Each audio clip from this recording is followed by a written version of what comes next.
전편 마지막 대목에서 이인임의 주도로 연명으로 부근의 중서성에 올릴 외교문서를 준비하는 일이 추진되었습니다. 이에 신진 사대부들이 가만히 있지 않았다는 대목까지 살폈습니다.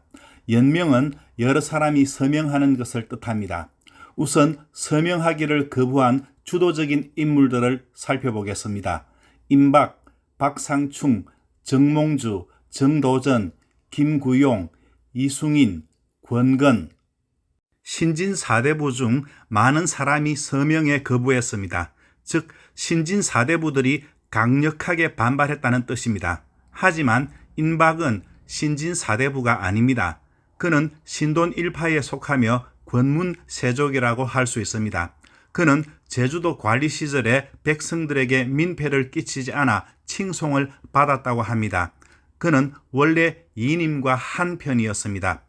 그래도 그는 서명하지 않았습니다. 결국 원나라와 외교 재개를 반대하는 무리 중에는 임박과 같이 권문 세족에 속한 사람들도 있었다는 겁니다. 따라서 친명파가 곧 신진 사대부라고 단정할 수 없습니다. 정치 성향에 따라 친명파와 친원파로 갈라지는 것이죠. 어쨌거나 신진 사대부들이 서명에 거부하며 북원과의 외교 재개를 격렬하게 비난하는 상소를 올립니다. 이인임은 그들의 반대에도 불구하고 북원에 외교 문서를 보냅니다. 이리하여 이인임과 신진 사대부들 사이에 일촉즉발의 긴장감이 감돌게 되었습니다. 5월에 북원의 사신이 고려 땅에 당도합니다. 그러나 신진 사대부들이 반발하여 개경에는 발을 들여놓지 못하게 합니다. 이때 북원 사신이 야릇한 말을 합니다. 기록을 보겠습니다. 북원에서 사신을 보내어 말하기를 백안 천모가 왕은 우리를 배반하고 명으로 돌아갔다. 따라서 너희 나라에서 왕을 시해한 죄를 사면한다 라고 하였다. 백안 천모가 왕은 공민왕을 말합니다. 쉽게 말해 공민왕이 원을 배반한 죄가 있는 까닭에 그를 죽인 것에 대해 용서해 준다는 뜻입니다. 그런데 이미 홍윤과 최만생 등이 왕을 시해한 죄로 처형되어 고려에서 다 끝난 일입니다. 누구를 용서한다는 말일까요? 고려 신하 전체를 용서해 준다는 것인지 아니면 최고 권력자를 용서해 준다는 것인지 해석하기에 따라 애매하기도 합니다. 아무튼 이인임은 지윤과 함께 원나라 사신을 맞이하려고 합니다. 이때 김구용, 이숭인, 정도전, 권건 등이 만약 원사신을 맞이한다면 한나라의 신민이 모두 난신적자의 죄에 빠지게 됩니다. 후일에 무슨 면목으로 지하에서 공민왕을 뵙겠습니까? 라고 하는 반대의 글을 올립니다. 경복흥과 이인임은 그 글을 물리쳐서 받지 않습니다. 반대로 교묘하게 옭아매는 방법을 씁니다. 왕명을 내려 정도전에게 영접사가 되어 북원의 사신을 맞이하도록 합니다. 여러 사람 중에서 하필이면 정도전이 지목되었습니다. 아마 그가 가장 끌끄럽거나 밉보였을 겁니다. 정도전의 처지가 난감해졌습니다.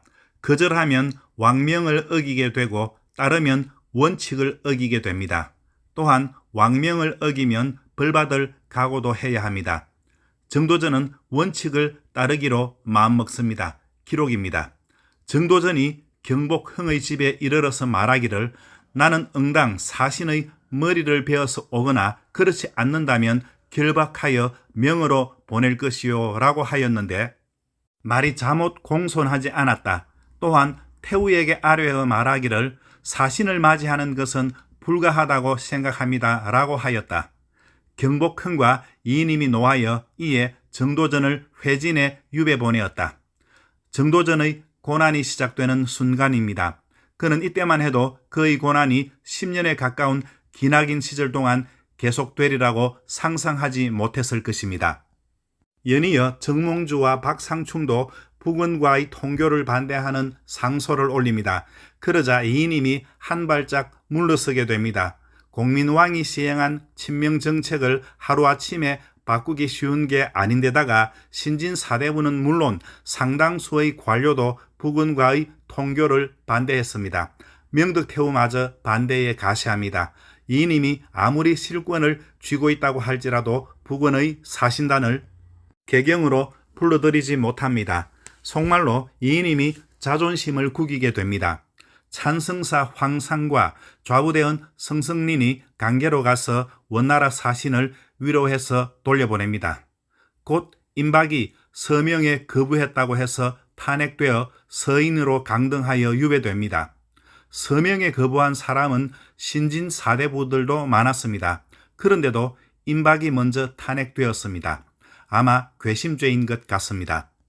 아무튼 정도전과 임박의 유배는 이인임 반대파 제거의 신호탄 역할을 합니다. 이인임이 반대에 부딪혀 원나라 사신을 받아들이지 못하자 친명파가 본격적으로 그를 공격하기 시작합니다. 그의 기세가 꺾였다고 판단한 것이죠. 6월에 들었을 때 신진 사대부에 속하는 이첨과 전배경이 이인임과 지윤을 탄핵하는 상소를 올립니다. 기록이 길어 제가 요약하겠습니다. 첫 번째 죄, 시중 이인임이 김의와 함께 명나라 사신을 살해할 것을 모의했다. 두 번째 죄, 찬성사 지윤이 김의의 글을 받아 왕에게 전하지 않고 몰래 이인임에게 붙였다. 세 번째 죄, 원에서 서신이 왔을 때 지윤이 중요한 부분을 삭제해서 왕에게 바치고 서신은 이인임에게 보냈다. 네 번째 죄, 원나라와 내통해서 간사하게 후일의 화를 면하려고 하였다. 위와 같은 죄를 나열하고 이인임과 지윤을 사형에 처하라고 하는 상소입니다. 최고 권력자를 죽이라고 하는 상소이니 조정이 발칵 뒤집힐만 합니다. 이인임이 또 물러서면 그의 정치 생명이 바로 끝장날 수 있습니다. 이렇게 되면 그가 더는 참을 수 없겠죠. 더 물러서면 자기가 죽어야 하니까 목숨을 걸고 상대를 물리칠 수밖에 없습니다. 우인열과 한이가 이인임의 속내를 파악합니다. 그들은 간관이 재상을 논죄하는 것은 작은 일이 아니어서 명백히 밝혀야 한다며 7월에 이첨과 전배경을 역으로 탄핵합니다. 이첨과 전배경이 옥에 갇히고 최영과 지윤이 국문을 맡습니다. 최영은 매몰차게 국문을 버려 관련자들을 잡아들입니다. 제일 먼저 전녹생과 박상충이 잡혀와서 고문을 받습니다.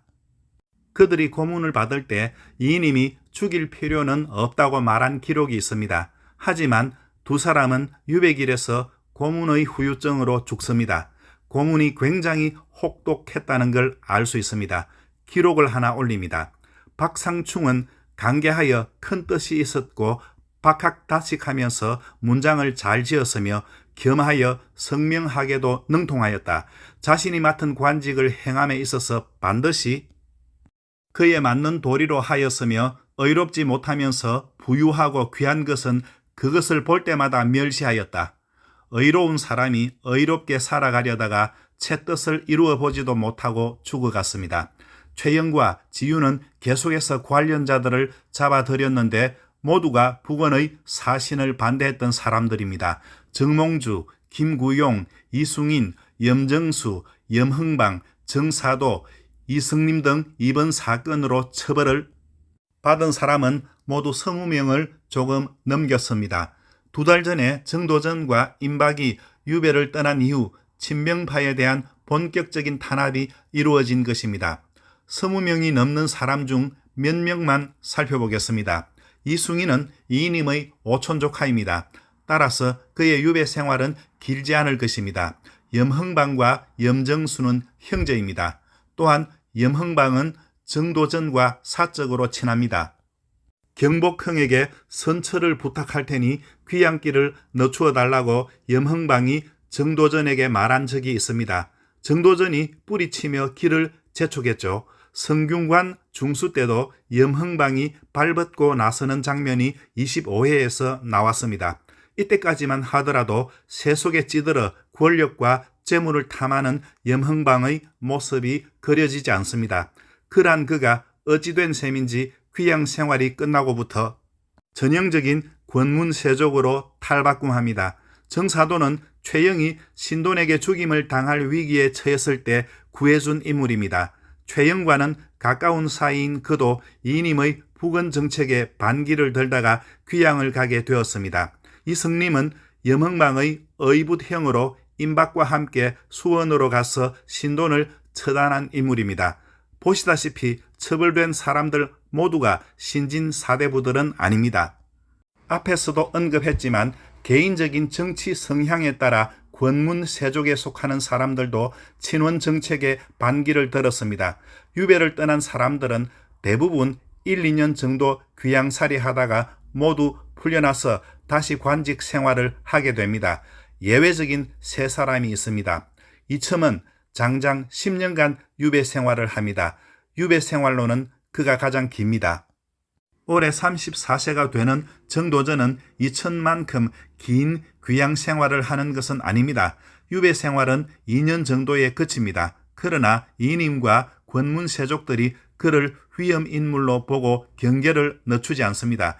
그래서 그는 관직 복귀는 꿈도 꾸지 못하고 유랑하며 불우한 시절을 9년 동안 겪습니다. 이 시기에 그의 머릿속에 역성혁명 사상이 움트을 것으로 추측됩니다. 나머지 한 사람은 임박인데 곧 나오게 됩니다. 다음 편에서 계속하겠습니다. 좋아요와 구독을 부탁드립니다. 감사합니다.